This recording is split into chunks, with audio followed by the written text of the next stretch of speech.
summer gone? How are you feeling at this point in the season? Yeah, it's going really well. I think just the transition that I've made from year one, like this time last year, to now is night and day, and everything's starting to slow down.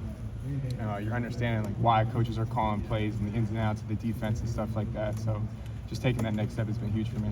Next step, you're past with Marvin Harrison. How is he taking the next step? Because now with some of the receivers departing last year, he might have that garnered role. How is he taking the next step? I think Marvin gave everybody a preview of what he's capable of in the Rose Bowl, and I think he's in line for a huge year. So I'm excited. He's one of the hardest working guys I know, and I think his talent and his work ethic is really going to show this season. Kyle, you played a game last year, started a game, you won a game. Yeah. But a year later now, how much different do you feel about your confidence, your overall preparation, the performer you are now compared to what you did a year ago? Where are you now? Right. I think last year getting a chance to play was huge.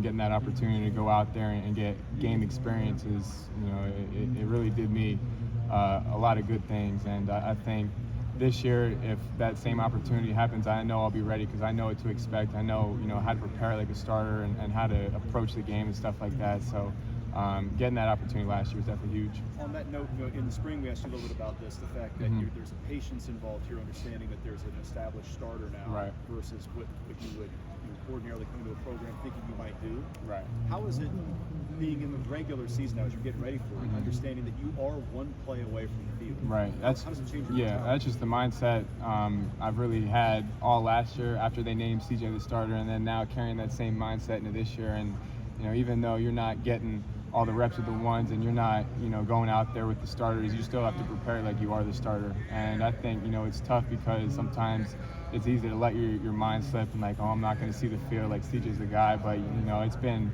definitely my mindset in the front of my mind that you have to prepare like the starter, and that you really are one play away. Do you feel like you are the number 2 at this point, or do you not know? I'm gonna let Coach Day talk about that. No, I'm not sure how much you have been aware of it, but the Big Ten announced this new media deal and whatnot. I asked CJ because the Big Ten wants to be a coast-to-coast conference now with UCLA, UNC. For you, I know you're more East Coast, maybe. As well as the appeal of the Big Ten, maybe more so than Ohio State when you were considering Yeah, I think first and foremost, like Ohio State is, the end all be all college football. Like it has literally everything you could want in a school.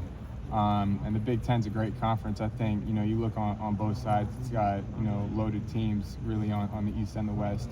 And, if you come here, you're going to see the best of the best. And so that was really one of the biggest things. I think everybody likes to talk about the SEC, but I think the Big Ten is right there as well. How hard is it to change your mentality as a quarterback from high school to college? In high school, you are, the man. Everyone, you feel like you can make any throw anytime you want. You get here, defenses are a little faster, guys are reading you a little bit better. Yeah, I think really when I first got here in the spring, that first spring practice, I was like, wow, like this isn't high school anymore. The windows are a lot tighter. Everybody's moving faster. The play calling is a little more complex, but the more you get used to it and the more time you spend in the system, I feel like the more comfortable you get and you start feeling like your old self. Do you learn from watching? Like CJ is very calculated with the ball. Right. JT Barrett would never throw it in a window that was potentially a turnover. Right. Do you have to rein yourself in, or do you feel like you're learning that by watching what CJ does? Yeah, I think you definitely learn. I mean, CJ's been great. He's been like a big brother to me, and just learning off things that he sees and talking to him about the little small details of the game has been huge. And so obviously, like what he's done last year, I think, I just want to soak all that information, and he's been great, like a great big brother to talk to. Do you think Jackson should not be allowed to practice because he's so good? This is a conversation I've been having with some coworkers. I think Jackson practicing is unfair to the defense, and it's not good for the other receivers. Do you think he should have to sit? I mean, he's ridiculous. He'll, run a route in practice and then make a ridiculous catch, and just mind blowing. But I think, I mean, I like playing with them, but I'm sure the defense would say otherwise. Ask Brian about CJ's progression and being able to ask. He was talking about CJ's ability to be able to ask why he's doing things and not just how to do them. Do you feel like you're getting that point into the playbook? You're getting deep enough into it where you can start asking those questions? 100%. I think that was one of the things that I hit on earlier. I think that when you understand why you're making a read and why they're calling a play, I think that really allows you to take it to the next step rather than them just telling you what to do and where to go with the ball. If you see this, look, go here, and then once you take that next step, understanding why I'm going here and, what coverage this route beats and stuff like that. Compare how you understand how big of a leap you'd be able to make from year 1 to year 2. Say that again? Like, obviously, everybody makes that leap Right. from year 1 to year 2. You start to understand things more, but did you even underestimate how big that jump is? I mean, honestly, I thought the biggest leap would be, going from freshman year spring ball to freshman year fall camp. But I think really once you get a full season in and a full off season in, and you really start to understand, like I said, like the ins and outs of the offense, everything just starts to slow down a little bit. Now going into my second season, I think that leap is huge, and I didn't really even know that it was going to be like that. And it's funny, I was talking to Braxton Miller when he was here having a camp, and that's what I said to him, that the jump from year 1 to year 2 has been huge. And he's like, bro, just wait until you go from year 2 to year 3, like it's even bigger. So I'm definitely excited and falling in love with the process. I think has been really the main thing. When you watch on Spencer's question really quick, do you think being able to have seen the field last year in action, do you think that's helped you bridge that gap a little bit better? Yeah, 100%. I think, you can practice and you can watch film all you want, but nothing really compares to actually getting out there and playing a real game. And so that experience last year was awesome, and allowing me to get out there and learn and get in the flow of a game, I think really helped push my progress and becoming a better quarterback to the next level. I'm sorry for me to ask this, but what did you learn from that Akron game? Getting out there and being the starting quarterback. Yeah. I mean, obviously, in practice, you get the reps and you get the action, but you can't really simulate, what a defense you've never seen before is going to look like, and what kind of plays they're going to call, and what kind of looks and blitzes they're going to give you. And picking stuff up like that on the fly has been huge. And then on top of that, you have to learn how to play the game, learn how to manage bad situations, learn how to get back. If it's 2nd and 12, you're not trying to get it all back. You're just trying to get half back. And that's things, that don't always come up in practice, but then in the game, they really do show up. Is that something, just given your arm talent, while you're here, has that been a progress of 2nd and 12? You don't have to get it all back. Right, 2nd yeah. and 12, you can take it. Yeah, I mean, if it's there, it really depends on the play call, but that's definitely something that, maturing as a quarterback has been, and learning how to get, your team in the best situations like that. If something were to happen to CJ, unfortunately, how ready would you feel to step in there and do everything he can do to run this offense and do what this offense did last year and beyond? 100%. I think it's just having confidence and playing, within yourself. And, I'm not going to try to be CJ, if that situation comes up. I'm going to just try to be myself. But, I feel like definitely coming into the second year, the confidence level is a lot higher, and you're understanding the offense, understanding the ins and outs. So I think, definitely from where I was last year, where I was now, I feel like the confidence level is a lot higher. Do you almost look at that Akron tape and cringe?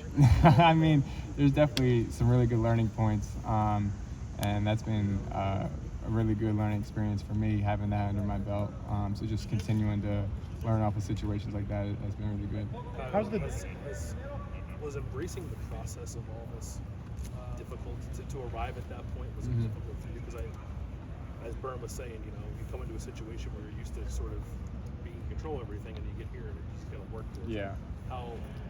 At what point, I guess, did you get comfortable with that sort of existence? Yeah, I mean, when you first get here, you go from being the man in high school and, being the best on your team, and then when you get here, it's a really humbling experience. And the faster you can embrace that, and the faster you can understand, like, okay, I got to learn, I got to get bigger, faster, stronger, all that, the faster you can embrace that, I feel like, is the faster you can be able to start developing, start to take off. So I'm happy that I was able to see that pretty early on and realize that, it's going to be a long process getting better, and there's not really one area where I can just, kind of relax at. Like, I got to push myself in all those areas. From just a pure passing standpoint, where do you think you've made the most gains since last season? I think just seeing the bigger picture and seeing the defense and being able to, read a defender and then quickly get to the next read. I mean, that's still even something I'm trying to improve on and get better at. But I feel like that's really one of the biggest things that I've grown on since I've been here. Go ahead. Understanding that this is a process. Right. Is it easier to come to terms with that this offseason when you're not immediately getting thrown into a quarterback competition where you feel like you got to play catch up, you got to do everything you can to fight with guys who have quite frankly been in the program? Right. Yeah.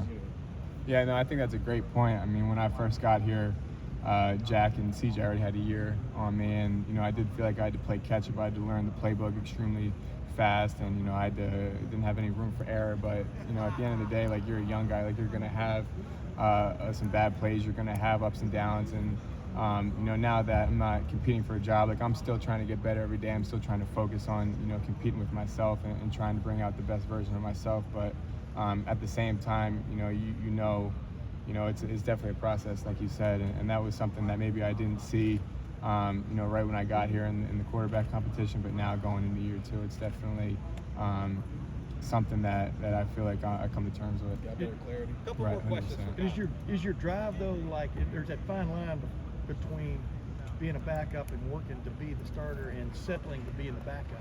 You don't 100%. strike me as a guy who's settled on Yeah, being. yeah. No How doubt. do you fight that every day? Yeah, you just have to have the mindset of being the starter, and holding yourself to that standard, and being on your P's and Q's about watching film and the little details in practice and stuff like that, because you really never know when that opportunity is going to come. So you really have to stay ready, so you don't have to get ready, and that's kind of been my mindset this entire offseason. And you prep for every game just like you're the starter, right? 100%. Yep. At the end of the day, do you go, well, golly, man, wasted it on this? Yeah. No, you know what I'm saying. Yeah. Didn't get that. Yeah, Go ahead, though. yeah, I get it. I mean, sometimes it's difficult. You're watching film, and in the back of your mind, you're like, I might not even get in. Like, there were times last year where I watched hours of film and didn't see the field. But I think that just teaches you that you have to be ready, because you never know when that opportunity would come up, and it would be bad if 1 week I was like, all right, I'm probably not going to get in, so I don't have to watch film. Then that opportunity comes up, and you're screwed. So. Is Mac Jones the contemporary poster child for, like, sticking with it? That you know what I mean? Yeah, I mean, I really haven't thought about it like that, but I mean, I think he and Tua were in the same class, and Yeah.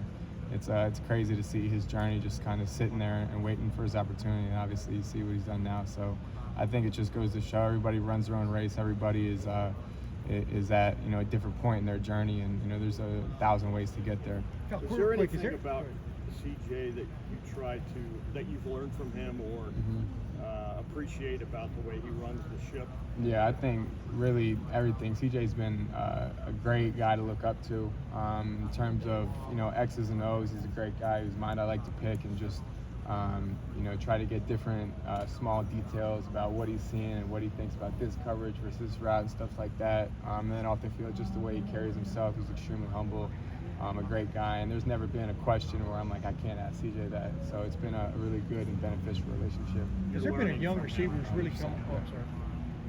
Has there been a young receiver, a couple of that have really come on in this camp that you think people should keep their eye on? Yeah, I think really the 4 new freshmen are doing a great job. I think anytime you come in a receiver room like that with guys like Marvin and Jackson and Julian and Emeka and JB and all those guys, you really don't have any choice but to elevate your game. And I think they've really kind of embraced that, and they've really understood, like, it's not high school anymore. Like, I got to take this thing to the next level. So I think 2 of them, Caleb, Burton, and Keon, who came in the spring, have made big jumps going into the fall camp. And I think Kojo and then Caleb Brown have done a great job kind of getting ready for fall camp quickly and adjusting to the college game fast. So I think it's been impressive to watch all 4 of them kind of on their journey. Given that you've been with Marvin Last since question, high right here. school, what makes him the talent that he is? And Yeah. also, are you shocked at the physical transformation that's happening Yeah. that you guys want? I mean, when I first met Marvin at the beginning of our high school careers, I mean, obviously he was talented. He was 6'3", he moved really well, but the thing that really stuck out to me when we first started working together was just how hard he works. And I think like a perfect example of that is like during COVID, which was going into our senior year, practice was shut down. There really wasn't anything for us to do, and we were sneaking on the fields at 6 a.m. before summer school throwing. And he was never a guy that would complain. He was just like, tell me where and when, and I'll be there. And I think once we got to college, he's even taken his work ethic to the next level. So it's no surprise to see what he's been able to do in the field. I think it's just a product of his talent matching with his work ethic. You and him both come from families where your dad was a quarterback, your Right. dad was a wide receiver. The fact that you guys have seen what it looks like to work at that level, does Right. that maybe impact the way you guys kind of did Right. that summer? You guys will come in here. Right. Yeah. I mean, definitely. I think it's been ingrained in Marvin and I that work ethic is extremely important, and I think he's shown that And I think that's something that he and I both pride ourselves on. And he's been like that since the time I met him, and nothing's really changed since now. He's just taking it to a next level. So I think everything you're going to see from Marvin this year has been earned and not given. Great. Kyle, thank you very much.